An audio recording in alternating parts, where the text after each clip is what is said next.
O Trump dessa vez assustou de vez, mas uma pesquisa presidencial saiu. E a gente vai explicar para vocês qual é a chance de Donald Trump ganhar lá nos Estados Unidos. Qual é o índice dessa pesquisa? Bom, não esquece de se inscrever, curtir e compartilhar. A gente está indo agora rumo a 1,5 milhão de seguidores. Eu sei que você pode dar uma força para a gente. Então, se puder, confere aí se está inscrito também, tá bom? Bora começar? Vamos lá, vamos falando de CPMI. Matéria do CNN Brasil, CPMI tem depoimento de Heleno na terça e pode votar pedido de relatórios financeiros de Bolsonaro e Michele Bolsonaro. Helena era próximo de Bolsonaro, sendo uma das vozes mais influentes entre os militares das Forças Armadas. Esse é o motivo da convocação do general Heleno. Era próximo ao Bolsonaro, era uma voz forte pelos militares, né, que alinhavam aí em grande peso o discurso durante a gestão do Bolsonaro, e o general Heleno vai estar na CPMI amanhã. Amanhã a gente vai fazer todo o acompanhamento do depoimento do general Heleno e quais serão os pontos que serão discutidos. E a gente sabe, tentou dar golpe, o que você quis dizer com aquela frase, ladrão não sobe a rampa? Então, eu vejo uma repetição do depoimento dele na CPI que acontece na Câmara Legislativa do Distrito Federal. Não vejo nada de novidade. Se bem que vai ter uma visibilidade bem maior. Heleno é astuto, Heleno é uma pessoa que soube lidar bem com essa transição política, mas com toda certeza ele está na mira e no foco aí também da base do governo, do PT, tanto é que por isso ele foi convocado.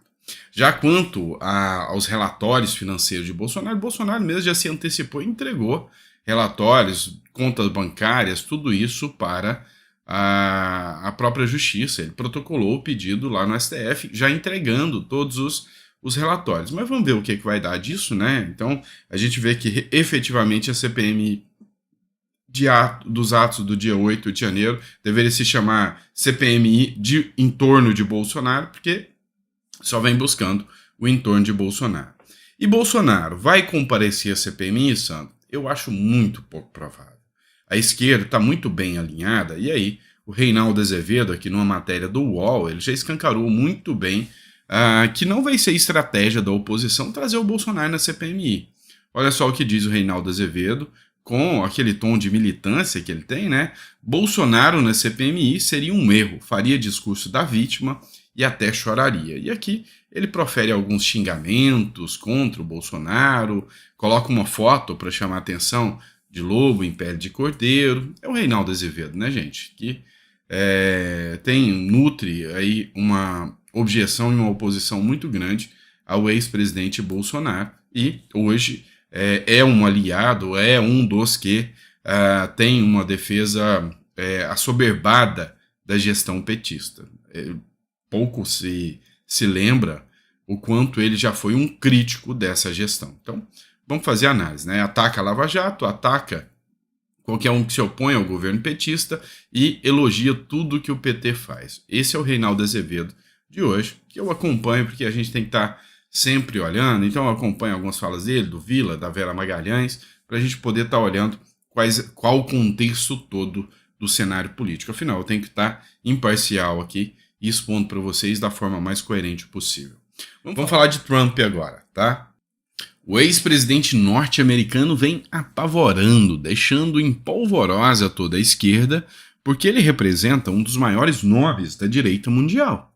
E aí, segundo a última pesquisa feita, Donald Trump tem 51% das intenções de voto para presidente dos Estados Unidos. Ele tem, primeiro lá nos Estados Unidos, acontece o seguinte, tem as prévias, onde os candidatos disputam a vaga de candidato, ou seja, eles disputam para poder concorrer dentro dos partidos. Aí tem o Ron DeSantis, que é o governador da Flórida, que está concorrendo com o Trump. Trump já abriu uma margem gigantesca contra ele. E essa foi já foi a primeira pesquisa. Agora essa segunda pesquisa é para presidente. Se Trump for o candidato contra Biden, ou outro indicado por Biden, quais são as intenções de voto de Trump? 51%. E aí, este é o grande medo da esquerda, inclusive da esquerda brasileira, o retorno de Bolsonaro. Porque há uma semelhança, há uma simetria muito grande, parece demais o que acontece lá nos Estados Unidos e o que acontece no Brasil. Trump entra fazendo um contrassenso à agenda woke da esquerda lá, aqui o Bolsonaro entra. Trump não se reelegeu, Bolsonaro não se reelegeu. Capitólio, 8 de janeiro.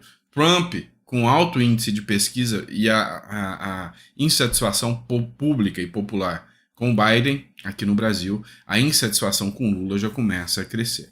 Só que aqui no Brasil, Bolsonaro está inelegível, né? Esse é o ponto de dissonância.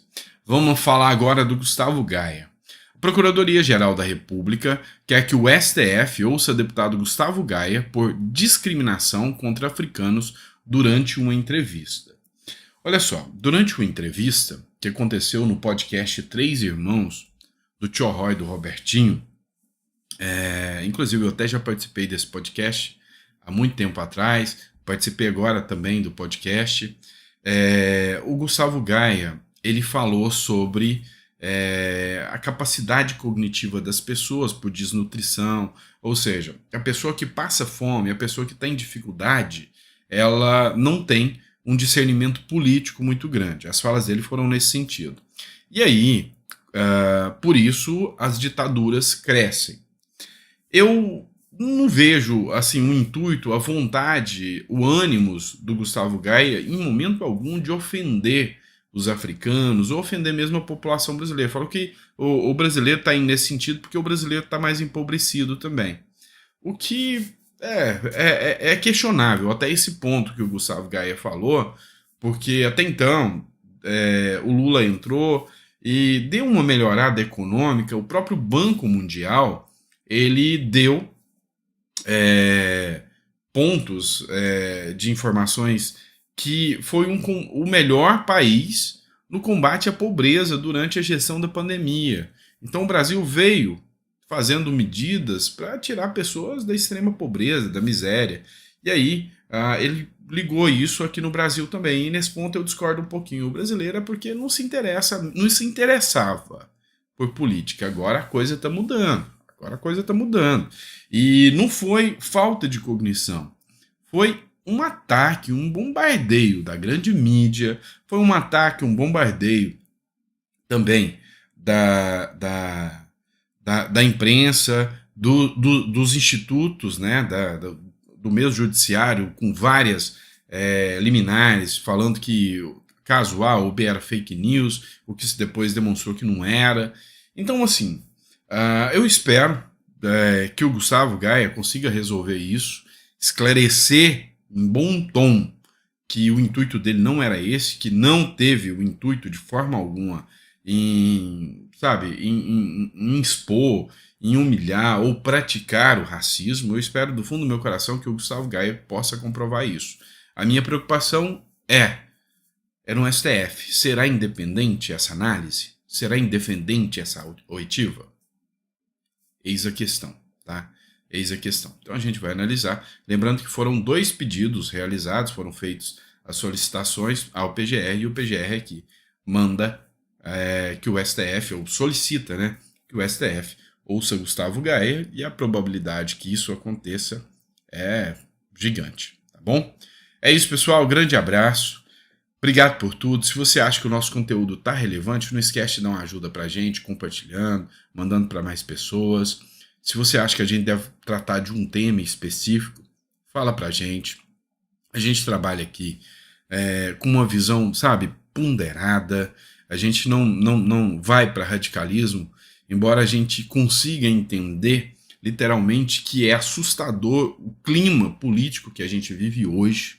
É extremamente sabe, assustador o avanço autoritário, sabe, a liberdade de expressão sendo tolhida. A gente reconhece isso, medidas sobre as leis sendo descartadas. Isso é muito preocupante e cabe a nós ter consciência para explicar isso da forma adequada, tá certo? Grande abraço, pessoal, fiquem com Deus e até o próximo editorial.